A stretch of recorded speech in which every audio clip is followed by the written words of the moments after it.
Yeah, guys and gals. So NL-EX-5 is another one that's a bit tight. The higher your squad, the better it's going to be. The challenge mode, fewer night crests are available, and deployment point regen is reduced. Now, in addition to that, it's got a couple of boss enemies that aren't great. My squad's a bit all over the place, but that's alright. Let's go.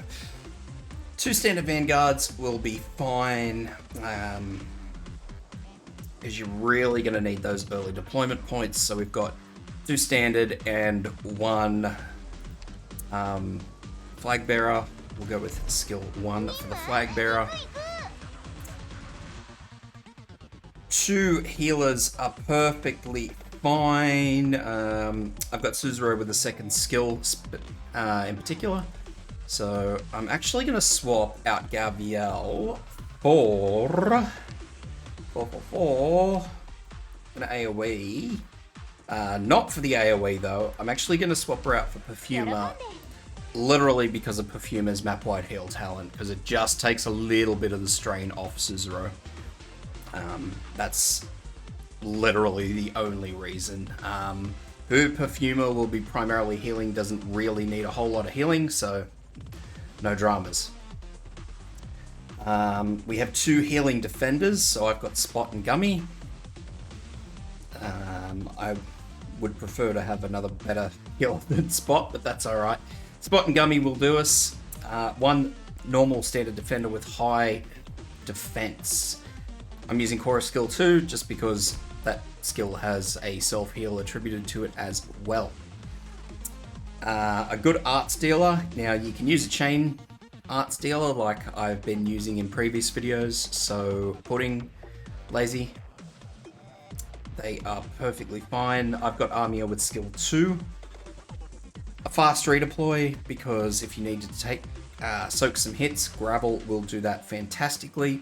A good high damage single target guard, so literally you could use anybody. You don't need a lot. If you're using someone like, say, Melantha, you may need to time skills, particularly towards the end, a little bit better, just because a couple of them come in together, so you need to make sure that her skill is ready and good to go for that last pair. Other than that, though, people like Sidoraka is fine. Probably not Sidoraka just because she's arts, but you guys get the point. Akafuyu, any of those single target are really fine. So yeah, just pick a guard you're happy with. A single target sniper, I'm using Vermeil. You can use literally any single target sniper you like, just as long as they're a standard sniper. So Jessica, don't think Cruz will have the punch for this. I could be wrong, but I wouldn't really rely on it. I'd also avoid using May, just because you don't want that slow. So just a nice standard sniper. I would say use Platinum, but Platinum unfortunately doesn't get any advantage out of her range, just because of how the map darkness works. That's it. Okay. So this requires a heck of a lot of messing about, because you need to make sure that everything gets deployed in the right order. So if this helps you out, guys and gals, leave me a sub, because I've been working at these for way too long today. First Vanguard in there, we want them facing off to the right so we can illuminate some cells. Next in, Myrtle facing up, so again we can illuminate some more cells. Use that skill and pop in Courier. Myrtle's skill to get those deployment points up.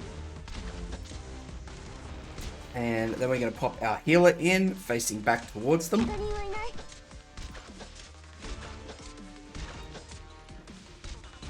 And where are we?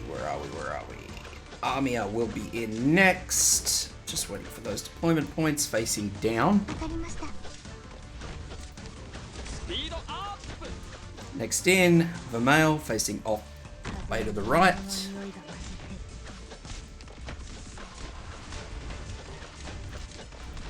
squeeze out some more deployment points. Perfumer up the back here, make sure she's facing off to the right so that she can heal who we need her to heal. Now, at this point in time, this is where things are going to start getting squeezy because that warning track was the enemy snipers. So basically they're going to come out and start hammering things. So this is where we probably need our fast redeploy. Really need to do that first though, so let's get our fast redeploy out. Let's stick it there. Gonna use the male skill just to make sure that gravel doesn't take any unnecessary damage. And you'll notice too now that everybody is stacked up. We've hit our unit limit, so I'm really just trying to get gravel to stay in as long as she can, just to sort of work out as many deployment points as we can. Because what we're going to do now is shuffle a whole bunch of operators. Because this guy over here, the boss is on the field, and this is the boss that actually shanks you guys in the back if they've got the backdoor wall, which I think he's about to do to Scavenger. So basically I'm just going to yank all of my vanguards out now and gravel and replace with everybody. So it will be Matoimaru, Gummy, Spot, Korra. And I don't actually think that I'm going to have enough deployment points to do that, so I'm just waiting for Courier now. But I will take out Scavenger. So there goes Courier, take these all out, and I will go, as I said, Matoimaru, Gummy, Spot, Korra. Okay. Matoimaru's facing right, Spot's facing down, Gummy's facing right, Korra's facing down. I know that's a lot in a very short period of time, but that's where we're at.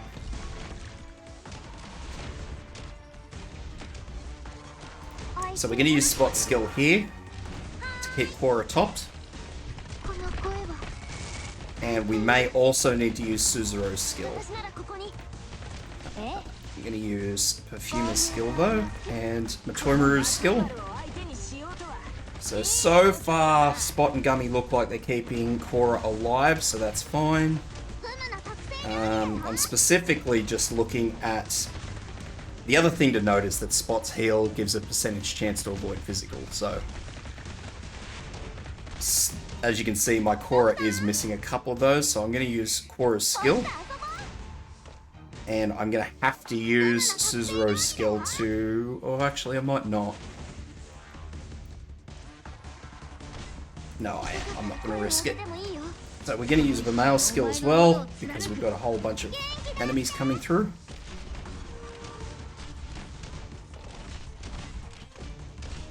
So here's the second boss. Deals the same. As soon as this enemy, I'll just use my Matoimaru's skill early. That'll be okay.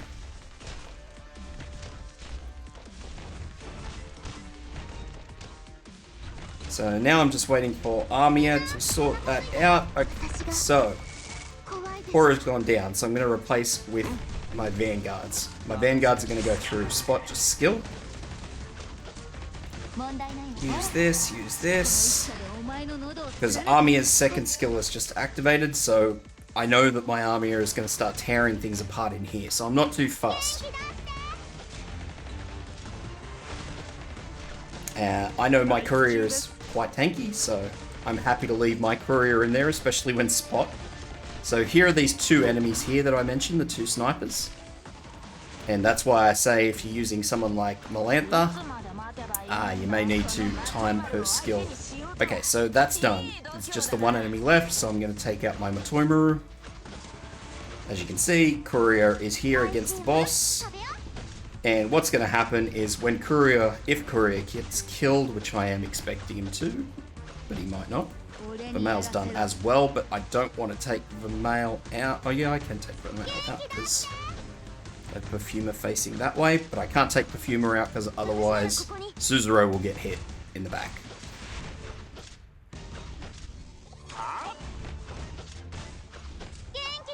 And the same goes So, just got my Cora back. But I don't think this is actually going to do anything. Yep, there goes Armia, and there goes the boss. So you do have enough Vanguards and stuff in reserve that if or when Cora dies, you can just shuffle someone else in. It's not a massive loss, as you saw. I just shuffled in Courier, and Courier sat there and tanked. So, yeah, it's not the end of the world if your defender dies there. I think the main thing to remember is that you just want your defender in there for as long as possible, just until all the snipers get worked out. After the snipers get worked out, it's fairly simple. It's just the snipers tend to do a hell of a lot of damage, so bear that in mind. Hope that helps, guys.